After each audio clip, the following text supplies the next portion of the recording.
Bom dia, gente. Esperar a super convidada da SPCRJ agora para o nosso encontro de hoje. Só um minutinho.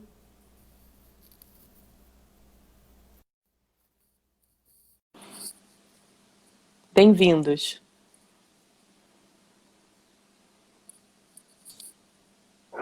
Oba! Olá, Bem-vinda, bom dia! bom dia. Prazer enorme ter você aqui. Querido, queria te agradecer muito ter topado com a gente esse convite. Então, a gente está aqui hoje para essa segunda live desse programa, na verdade, dando continuidade ao tema do ano da SPCRJ, que é vicissitudes do encontro, e que, em função de tudo que a gente está vivendo, a gente está atualizando para essa modalidade nova de vicissitude dos encontros online. Então, a Neisa Prochê é a nossa convidada hoje com esse lindo trabalho que ela vai dividir com a gente, Coração aos Trambolhões, Encontros e Não Encontros em Tempos de Pandemia. Neisa, mais uma vez te agradeço, viu? Um prazer dividir esse espaço contigo. Muito obrigada, Cecília. E eu queria agradecer muito à SPCRJ a oportunidade de participar desse projeto, que é um desafio. Eu devo confessar que eu estou morta de medo, mas, enfim, como o medo até vai ser uma das coisas que eu vou conversar, ele é um sinal de alerta, mas ele precisa nos empurrar para frente, né? A gente seguir adiante. Então, queria agradecer a Anelisa Penalber, a toda a diretoria científica, a Renata, que nos ajudou nesse caminho novo, em especial a Muito. você, Cecília, que é minha parceira não só nessa live, de outras aventuras. Para não ficar parecendo coisa de Oscar, mas eu não queria deixar de agradecer aos meus colegas de estudo, de trabalho e aos meus pacientes.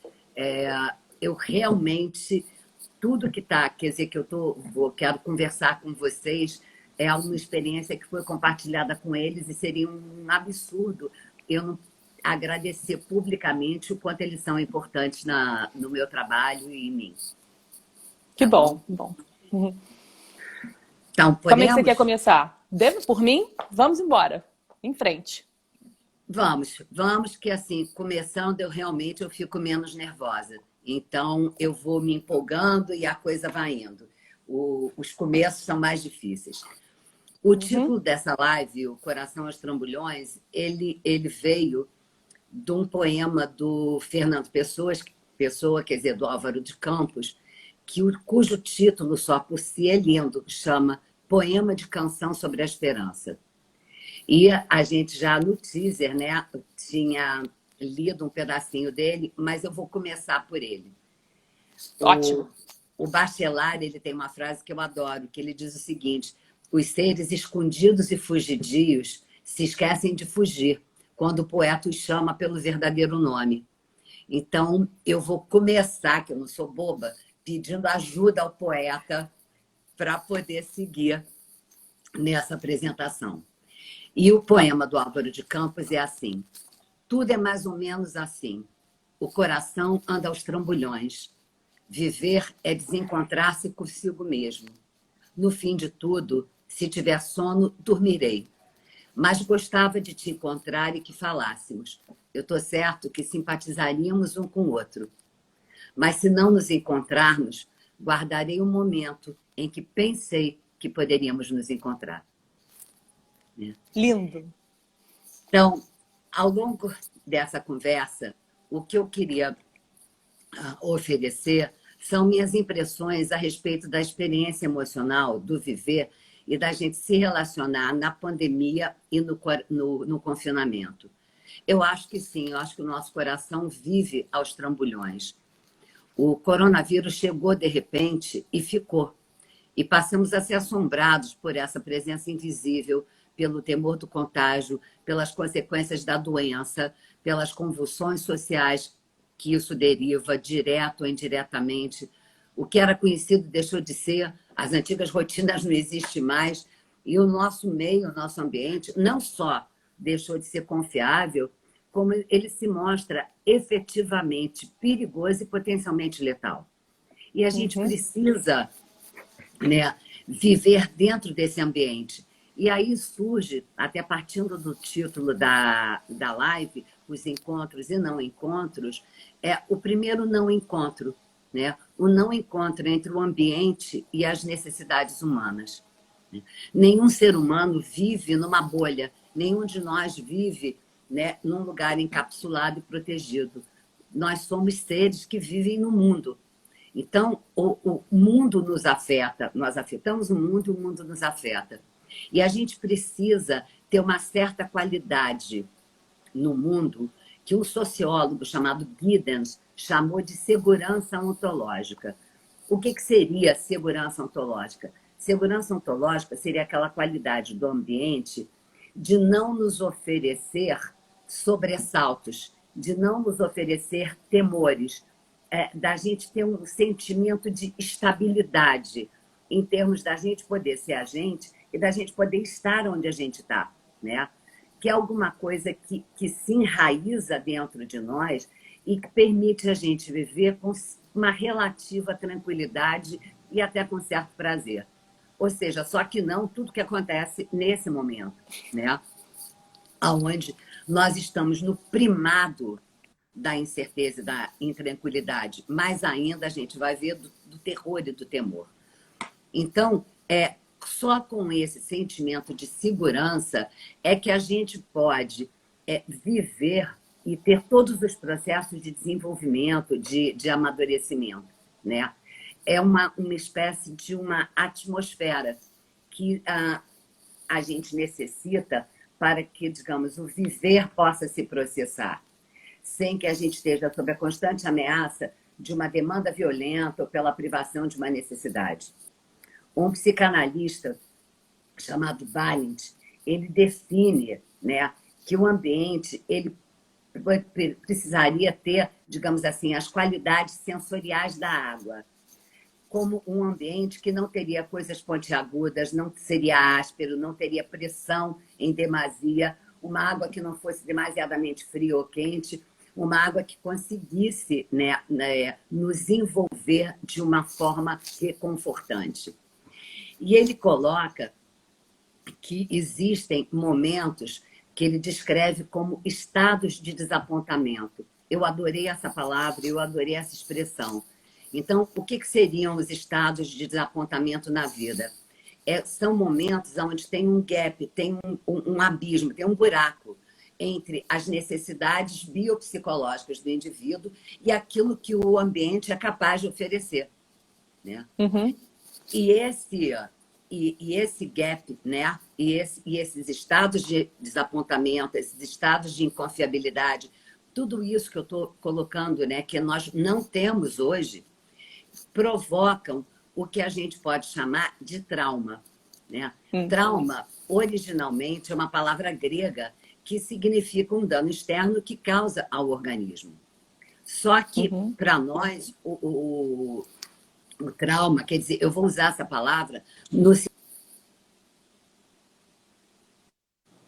momento que ele se mostra impossível de ser traduzido ou metabolizado, que ele se mostra congelado, refratário às nossas possibilidades de elaboração, de interpretação de outras maneiras. E o resultado disso é um estado de imobilidade psíquica, é um estado de congelamento, o que provoca o adoecimento, né? Então, nós, esse momento,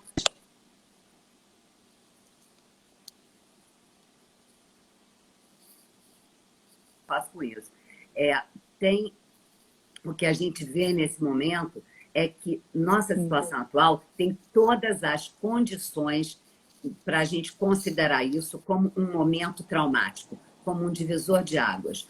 Foi uma situação imprevisível, de grande intensidade e tem sido dolorosamente longa.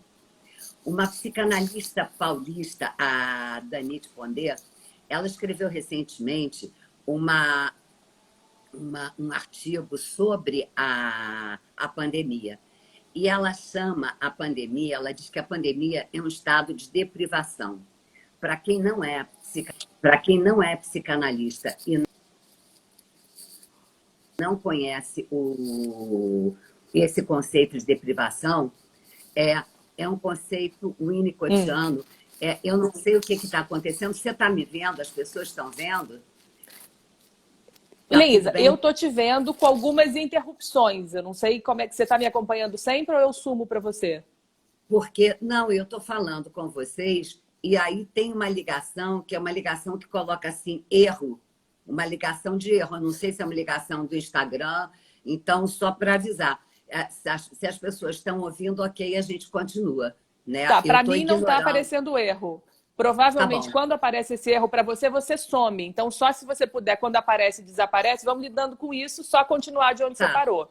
Tá? Como a Então, gente tinha gente, conversado sobre não desativar os comentários para poder manter essa interação, receber as certo. perguntas, enfim, vamos fazendo Tá. essa aposta, qualquer coisa a gente revê. Tá bom, Tá? porque eu Então realmente tá não bom. gostaria de tirar os comentários. Então, gente, tem um pouquinho de Perfeito. paciência, porque eu não sei por que está aparecendo essa ligação.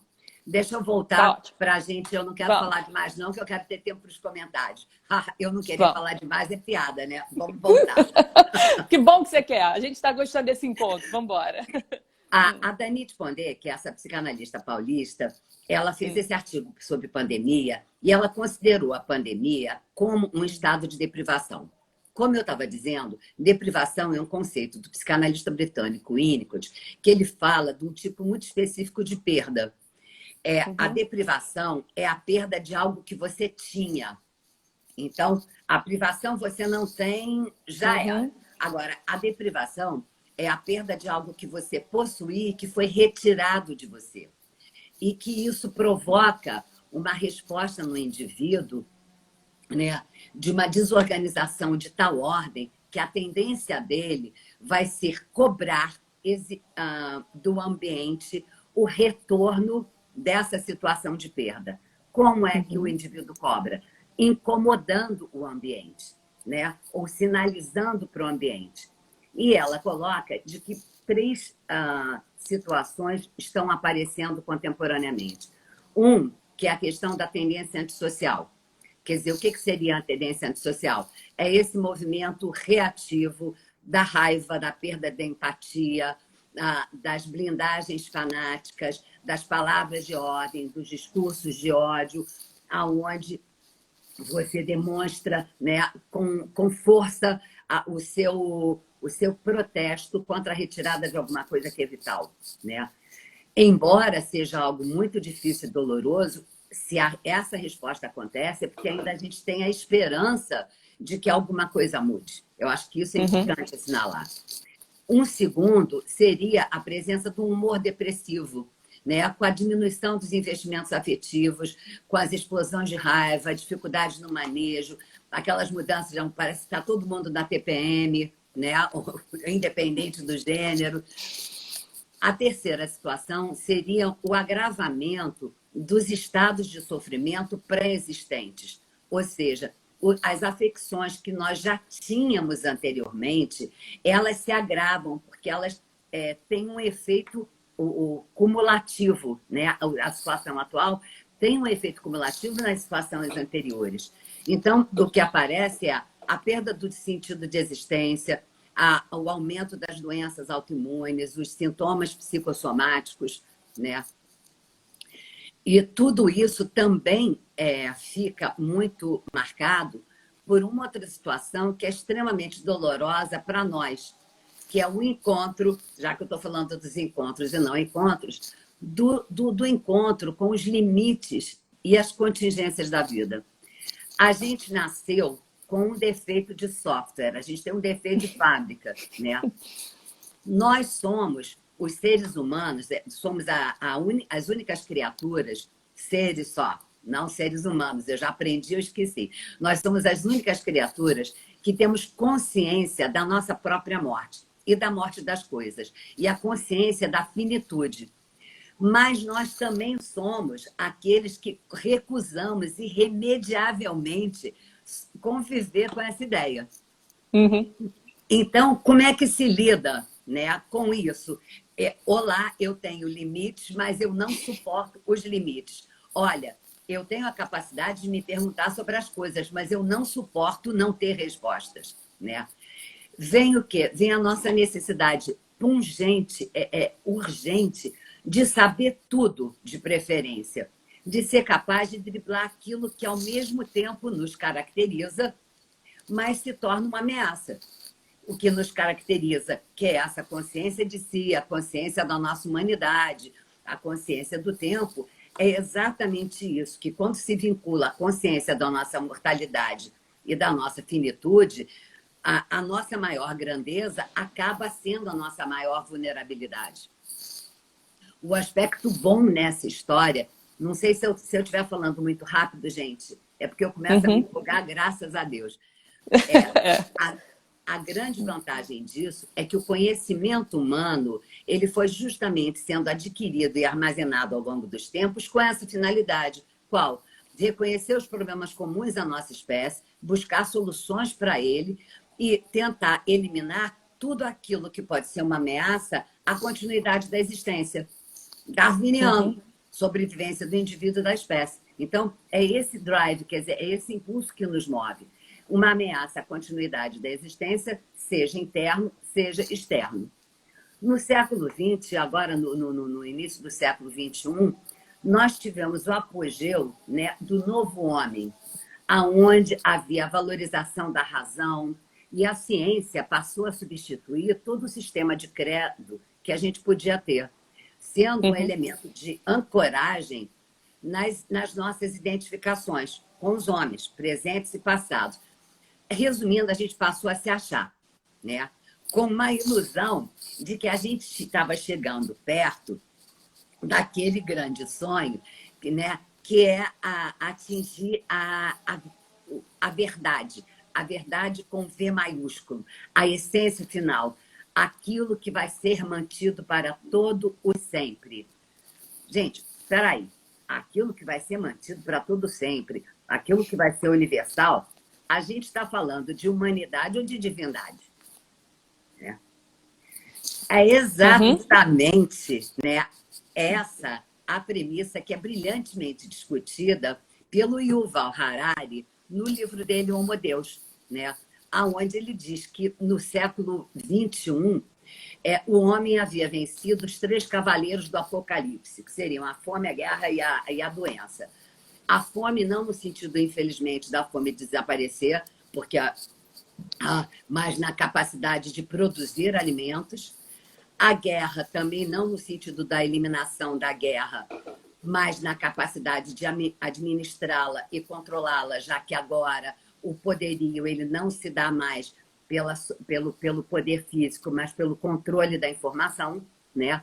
E a doença através dos progressos da ciência, da biotecnologia, que buscam cada vez mais e têm sido cada vez mais bem-sucedidos, não só na erradicação das doenças e das pragas, como no caminho da cura.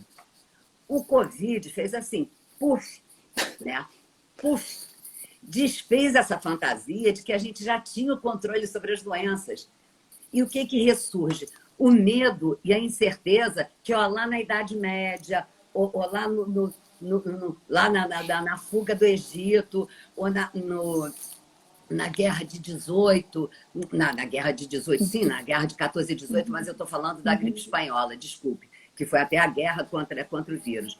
O medo e a incerteza e o temor à sobrevivência, eles retornam muito fortemente, trazendo esses sentimentos de insuficiência, de vulnerabilidade, que são aterrorizantes. Né? Então, a gente está convivendo com um estado de terror. A gente está ameaçado em relação a isso.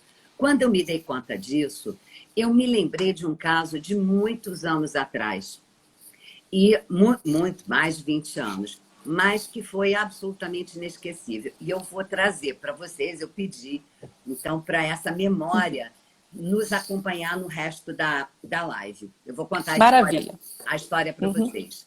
A Gina era uma adolescente de 15 anos e ela estava conversando comigo sobre o inferno, por causa da letra de uma música. E ela disse para mim o seguinte, que eu não acredito que haja um lugar só de coisas ruins. Isso é idiotice, porque isso não é o pior. Se você sabe que não tem nada para esperar, não se espera mais. Acabou. O inferno é aqui, onde há coisas boas e ruins, e você nunca sabe o que vai acontecer.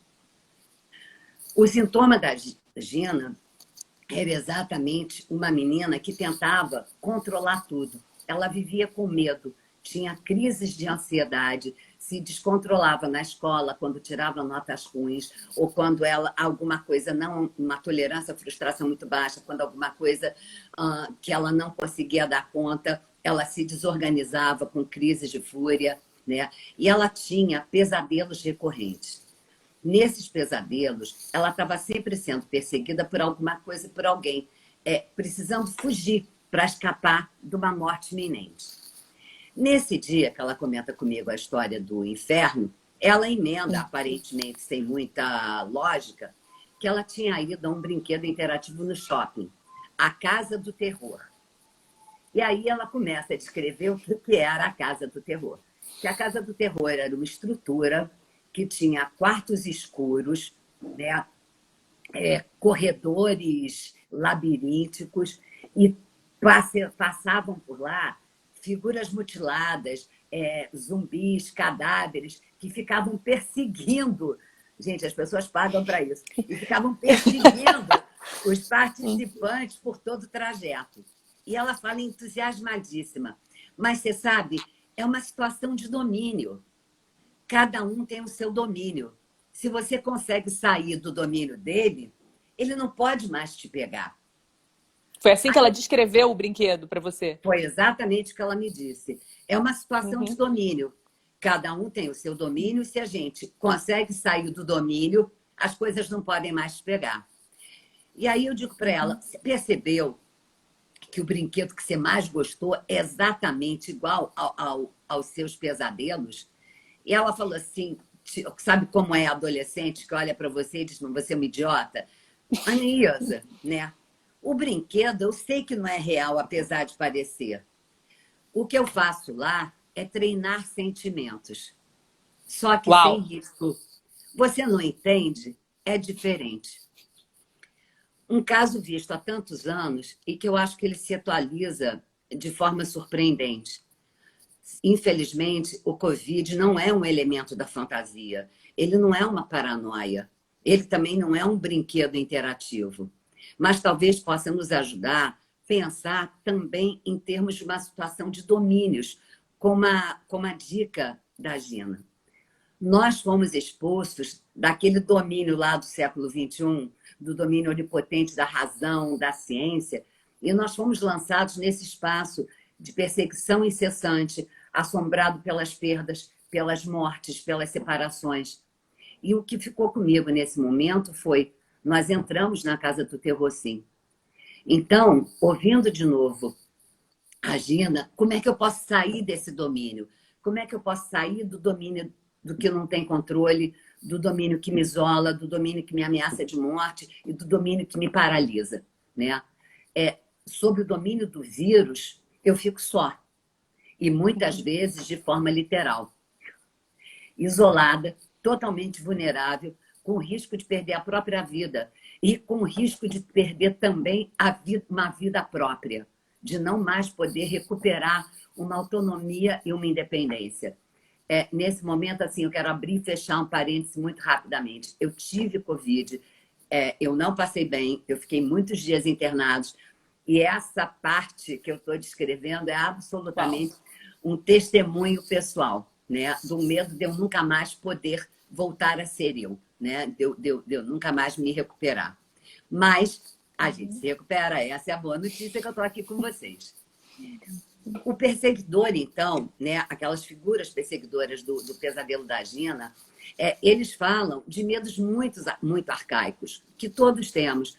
Medo de morrer, de se fragmentar, de perder para sempre. Sabe aquele sonho que você está dormindo e que você despenca num precipício sem fim? É isso. Então, são experiências muito antigas, sem nome, aonde a gente perde toda a nossa conexão com o meio, perde a conexão e perde o sentido. Atualmente, de forma analógica, a gente está vivendo uma situação similar, com circunstâncias igualmente impossíveis de serem metabolizadas, tamanho o grau da sua violência e da nossa impossibilidade de controlar, né? Então, o que acontece é a fratura no sentimento de confiança no ambiente. Nós perdemos a tal da segurança ontológica. A gente vive num estado permanente de desapontamento, rompendo, né, percebendo que todos os vínculos e os pactos que a gente tinha estabelecido antes se quebraram. Com isso, a gente passa a ter uma descrença e uma possível desistência da nossa capacidade de se conectar e de se comunicar. O contato entre as partes se rompe.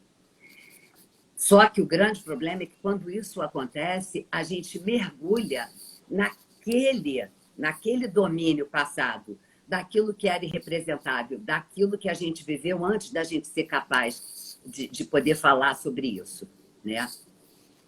E a gente é lançado disso pela dor do adoecer, né?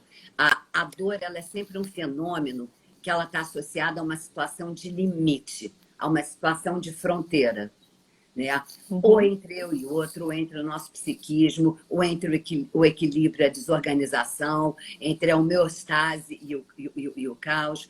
É quando não há uma sintonia minimamente satisfatória entre o meio e as nossas necessidades. Nesses momentos, a dor surge. É uma dor que pode ser física, pode ser psíquica, mas ela é sempre real. E ela precisa ser legitimada. E ela precisa ter um interlocutor. Porque a dor é a expressão humana de um acontecimento. E de um acontecimento que causa um efeito de fragmentação, um efeito, né, que nos rouba o senso de inteireza. Então, adoecer nos traz esse medo essencial, o medo a um estado de dependência, de impotência, né? Um medo que nos coloca no limite da finitude. Quando uma situação profundamente traumática acontece, né, a gente passa a viver um sentimento que é da ordem do irreal, né? A gente perde esse contato com a realidade. E na perda desse contato com a realidade, a gente perde, inclusive, aquilo que pode nos sustentar, que é a confiança e a memória, né, das experiências positivas vividas pela vida. A dor, né, ela rompe as ligações. A dor ensurdece, a dor emburrece.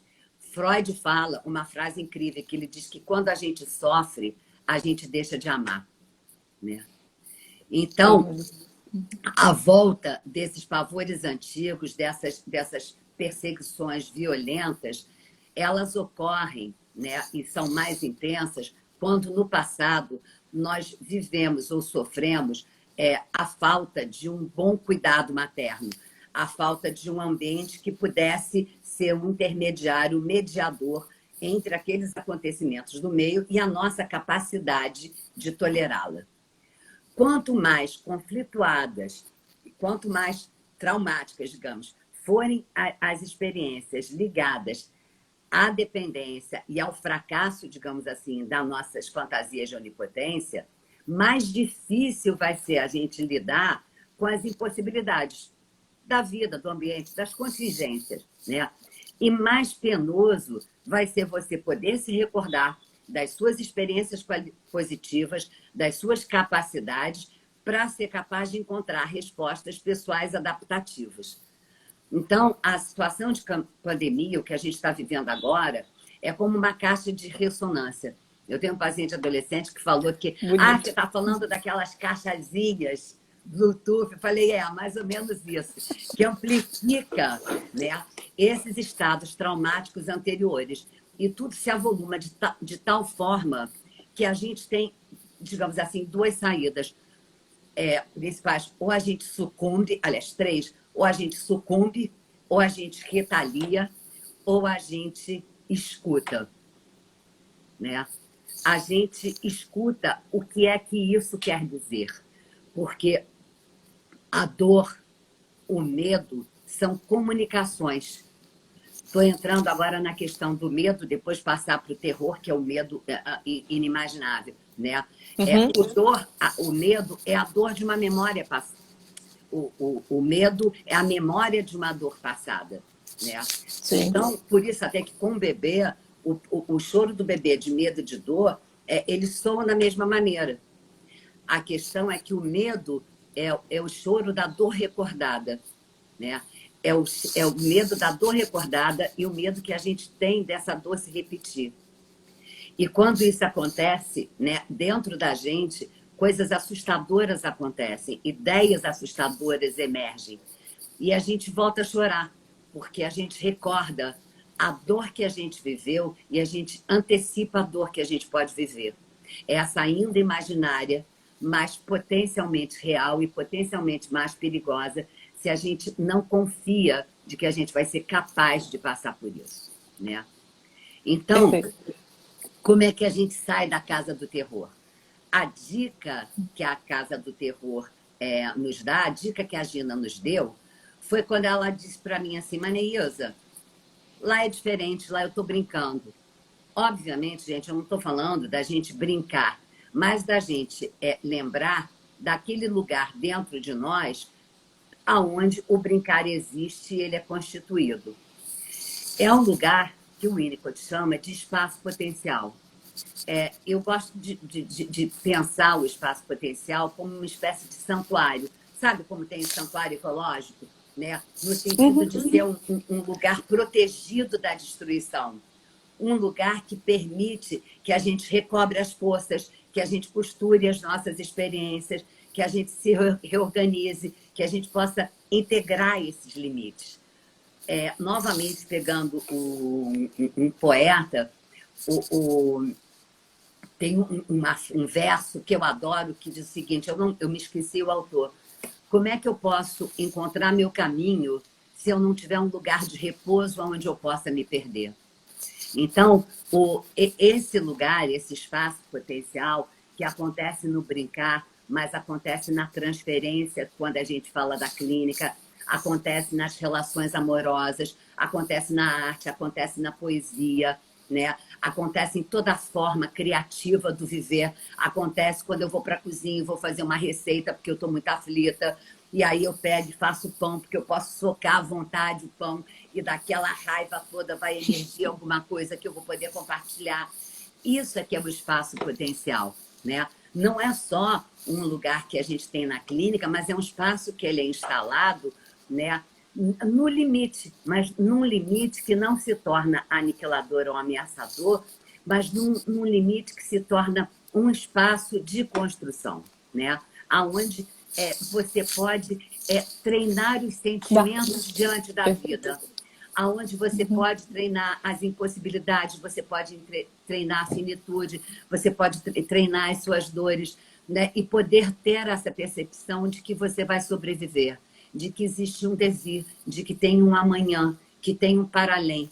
Então, o espaço potencial é onde eu me conecto comigo, com o outro e com o mundo. Bem, eu estou falando demais, vamos continuar, né? Só terminando de que esse é um lugar onde a gente constrói um sentido de realidade real, que não é uma realidade que que me destrói, mas é uma realidade que, embora não seja aquela realidade que eu quero, né, eu vou encontrar um nicho, eu vou encontrar uma brecha, eu vou encontrar uma maneira de construir alguma coisa lá. Então, eu penso que a Gina tinha razão. Tudo pode ser uma questão de domínio. Para sair do domínio do terror, eu vou precisar entrar em contato com a dor, com o medo, né? com as minhas impossibilidades, com a minha finitude, com as minhas perdas, identificá-las, ver o efeito que isso causa em mim, ouvir a mensagem que elas carregam. E vai ser através disso que eu vou poder sair do domínio do terror e entrar ou reentrar no domínio do espaço compartilhado, do lugar do eu, de um lugar no mundo mais criativo, né? Não fugir do... assim, uma coisa super importante, quando pergunta assim, não, mas eu não quero ter medo. Eu falei, claro que você tem que ter medo. Não é fugir do medo, é ir de encontro a ele. Não para eliminar sintoma, e a gente não tem que eliminar nada, nós não somos inimigos de nós mesmos, mas para a gente se comunicar com eles. Porque se ele é uma forma de lembrar uma dor que já foi vivida antes, ele pode me dar uma informação. Então, medo e dor não são insultos, são contingências, né? Sem medo e sem dor, a gente não ia sobreviver, porque não ia ter o quê? eles são sinais de alerta, eles são sinalizadores a serviço da nossa sobrevivência. O que é importante, né, é que tanto o medo como a dor, né, em especial o medo, ele seja nosso empregado e não nosso patrão, né? Que ele esteja a serviço de nos cuidar, de nos proteger. Eu brinco que depois dessa Covid eu fiz uma promessa que eu nunca mais na minha vida falava mal de mecanismo de defesa. Eu estou dando beijo na boca do mecanismo de defesa. Porque, olha, Perfeito. na hora que a gente precisa, é com ele que a gente se agarra, né? Como um elemento de comunicação que tem um objetivo, que é proteger a nossa integridade. Esse é um medo que ele é o nosso consultor. A diferença é do medo agônico, né? Desse medo do passado, que ele é marcado pela paralisia, pela ameaça do aniquilamento, né? Então, eu já estou quase terminando, a gente falando assim, como é que eu posso treinar sentimentos? Né? Dentro, digamos assim, não brincando, embora brincar seja muito bom, mas, digamos, para nós, cis, o que as pessoas querem de nós, profissionais de saúde, em especial nesse momento? Elas querem proteção, elas querem poder encontrar um santuário, poder encontrar um lugar protegido, onde a gente possa oferecer um tipo especial de cuidado que dê tempo e espaço para que ele possa se reorganizar, reencontrar seu senso de segurança, sua memória dos bons objetos, e ele possa restaurar, né, a sua confiança e a esperança no viver e no se relacionar. Então, digamos assim, brincando, o objetivo do nosso trabalho seria ajudar os nossos pacientes a mudar de domínio, né? A gente poder criar um espaço, não necessariamente na clínica, a gente faz isso nas redes, a gente faz isso nos grupos, né? Onde a gente pode viver e compartilhar as tensões, as perdas, as falhas, aquelas vivências, né, que não puderam ser representadas e que elas ficam inominadas como fantasmas, fantasmaticamente, né, enevoando o nosso olhar, né, com nuvens acinzentadas. Então, né, a importância desse trabalho, da gente poder suportar os testes que inevitavelmente a gente vai ter que passar, as perdas que inevitavelmente vão ter que passar, mas com a possibilidade de acreditar na sobrevivência. A gente precisa fazer a função de farol. Então, tá lá, a gente não está no navio, né? Cada um de nós está no seu navio, cada um de nós está na sua tormenta, cada um de nós está no seu espaço de aflição e de sofrimento. E eu não posso estar nele, no espaço dele, mas eu posso ser farol, eu posso ser luz, eu posso dizer o que ele não consegue ver na hora. Isso vai passar, né? Olha, você tem coisas sim, você está esquecendo que você tem, mas não faz mal não, eu estou aqui lembrando. Então, de construir esse ambiente e poder trabalhar a dor e o medo de uma forma filtrada, onde a gente discrimina, inclusive, as dores. Só terminando, uma coisa muito importante é que quando vem tudo de uma forma acumulativa, a gente não sabe qual é a diferença entre passado, presente e futuro. Então, poder chegar e dizer assim, peraí, vamos por partes, como diria a Jack.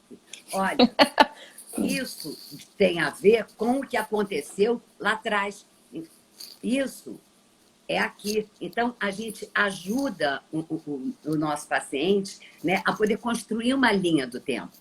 Então, o que a gente tem que fazer, acima de tudo, né? Criar um espaço de criação ou de restauração da confiança. Porque sem o sentimento da confiança, nada pode acontecer, né? Porque a confiança, ela é a mãe da esperança. E a gente não vive sem esperança. Por último, para concluir, né, tem um outro ponto muito importante no livro do Harari, é que ele fala que nós humanos, nós somos individualmente muito vulneráveis e muito pretensiosos, se achando que a gente tem competência, que tem poder, E só achando que isso é a nível individual, mas não é, porque o que nos torna forte e efetivamente nos potencializa, o Harari diz isso, como os grandes psicanalistas dizem, é a nossa capacidade humana de nos conectar, de formar rede, de organizar em grupos, seja a família, a tribo, religião, ideologia, corporação, Estado. Infelizmente, como tudo do humano, essa capacidade de se interconectar, ela pode ser muito mal utilizada se ela é usada como um instrumento e recurso para obtenção de poder e estabelecer relações de domínio de determinados grupos frente ao outro, né? Onde, então, se criam organizações que ficam marcadas pelo dualismo, né? Pelo antagonismo. Ou você é bom, ou você é mau, ou você é superior, ou você é inferior, ou você merece viver, ou você merece morrer. Então, a ironia é que a nossa maior força, que é a capacidade de se conectar, também pode ser o nosso calcanhar de Aquiles. Então, terminando mesmo de verdade, eu juro, né? Mas está ótimo.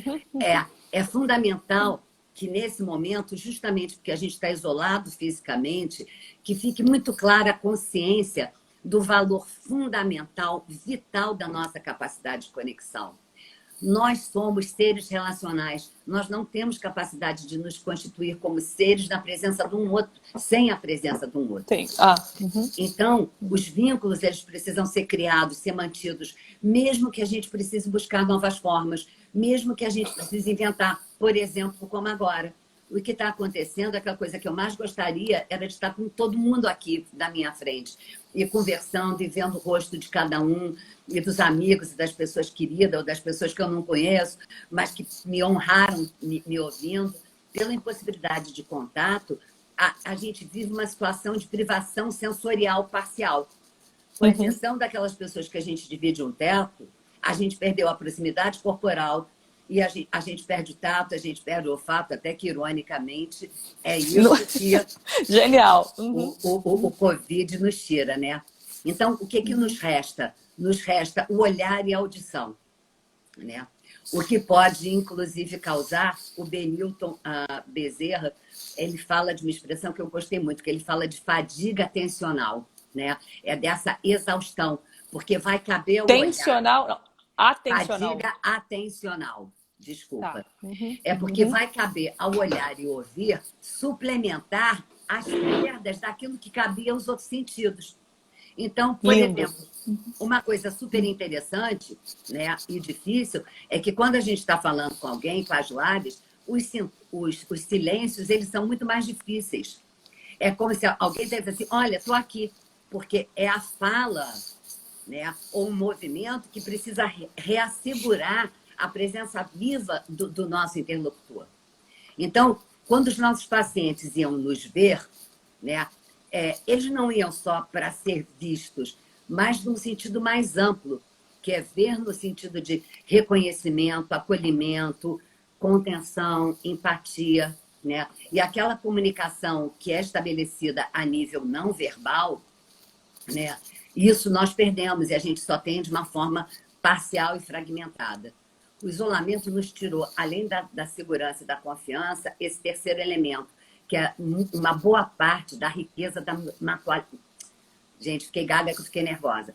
Uma boa parte que é a riqueza da experiência de mutualidade. Então, terminando, é fundamental que a gente não se esqueça, né, de que nós fazemos parte de um grande ciclo, de uma grande tribo, onde tudo se interconecta e cada um de nós precisa lembrar da responsabilidade ética de ofertar para o outro aquilo que a gente precisa receber. Muito obrigada, gente. Eu gostaria que quem puder comentar. Uau! Queria ter mais gente para me ajudar aqui nessas palmas, nesses aplausos. Certamente nesse agradecimento. Os comentários estão vindo com aplausos. Você vai poder ver aí, com certeza. Certo? Olha, Neísa, só posso te agradecer muito. Acho que é um encontro nosso um pouco, né? Enfim, mas muito de todos nós para ajudar, como você falou, acho que de um jeito tão bacana, né? De encontros que ajudam naquilo que está na ordem do não encontro, né? Nesse momento que a gente está vivendo. A gente tem ainda uns poucos minutinhos aqui, tem uns comentários muito bacanas, assim, que acho que vale a pena, e tem algumas perguntas que estão entrando na caixa de perguntas. Eu vou, de repente, abrir para ver o que surge para a gente, né? Quanto tempo a gente a tem? Mariana 15 Rangel, minutos? A gente tem pouco menos de 15, na verdade. Eu acho que a gente tem que se orientar com uns 10, tá? A Mariana Rangel está perguntando, Neisa, gostaria de saber como você tem feito a clínica com crianças em meio à pandemia. Muito rapidamente, Mariana, eu não tenho feito com crianças com menos de 10 anos. Exceto, assim, falar com elas e dar tipo uma prova de vida. O que eu tenho feito e que tem funcionado muito é eu trabalhar com os pais. Então, princípio da emergência do avião. Em caso de despressurização, máscaras cairão à sua frente. Põe nos pais, né? Que eles põem na criança. Então, é basicamente o que eu faço.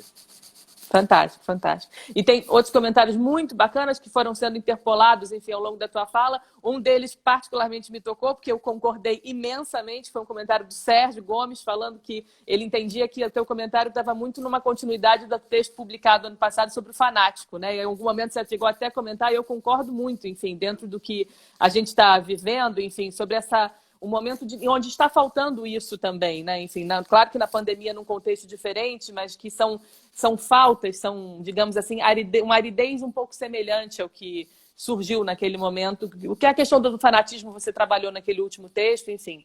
Acho que são coisas muito, muito pertinentes e que tem uma certa continuidade entre essa sua fala de hoje e o texto publicado no ano passado. Acho que foi bastante interessante. Sabe a história do domínio? Sérgio, obrigada. Sérgio, um amigo e um parceiro que tá sempre. A Aline, muito obrigada. Quer dizer, eu tenho interlocutores, grandes amigos e interlocutores maravilhosos. Mas também, assim, fazendo questão de muito rápido, a dor, o sofrimento. Lembra que eu falei que a dor rompe os vínculos? Então, a minha ideia, né, é de que o sofrimento ele pode ser uma espécie de buraco negro, né? Onde ele traga tudo e como o buraco negro da física, ele vai corroendo o que de bom a gente tem. Então, poder trabalhar com o que se tem e não o que não se tem. Deu poder solidificar o terreno de onde eu estou e o que eu possuo, para, com isso, né, me manter num lugar, né, de resiliência, que não é reatividade. Fazendo uma imagem, pegando lá os mitos gregos, você sabe quando o Ulisses estava lá na travessia e ele estava passando perto da ilha da Circe e as sereias ficavam chamando, o que o Ulisses fez, né? Os marinheiros, ele tampou os ouvidos, mas isso a gente não pode fazer. Ele se amarrou, né, no mastro para ele não ser tragado pela morte. Eu acho que eu me amarro com um otimismo irrecuperável, né? Eu definitivamente me alio à saúde. Sabe? Sem dúvida. Perfeito. Acho uma metáfora tão bonita, me fez pensar em conversar com um treinamento dos sentimentos também, né? Do Ulisses, com recursos, né? Com relações de confiança para poder sentir, né? E é isso, e ver o que surge a partir disso. Muito bonito. E a rede são os amigos. A rede também quer dizer, as cordas que ele se amarra são os amigos, são a fala, é a interlocução. Benditos amigos, benditas parcerias, né? Que naqueles momentos de maior tormenta estão lá com a gente. Pois é, são os encontros que resistem, os encontros com as coisas de vida, a pulsão de vida da saúde, que nos permitem com isso. Né? Exatamente. Que bom. Querida, te agradecer imensamente mais uma vez, foi um prazer, inclusive, brincar um pouco com você aqui, treinar um pouco esse mundo novo do encontro online. Foi um prazer ter você nessa companhia. Viu? Um beijo enorme. Espero que a gente possa se encontrar também presencialmente muito em breve.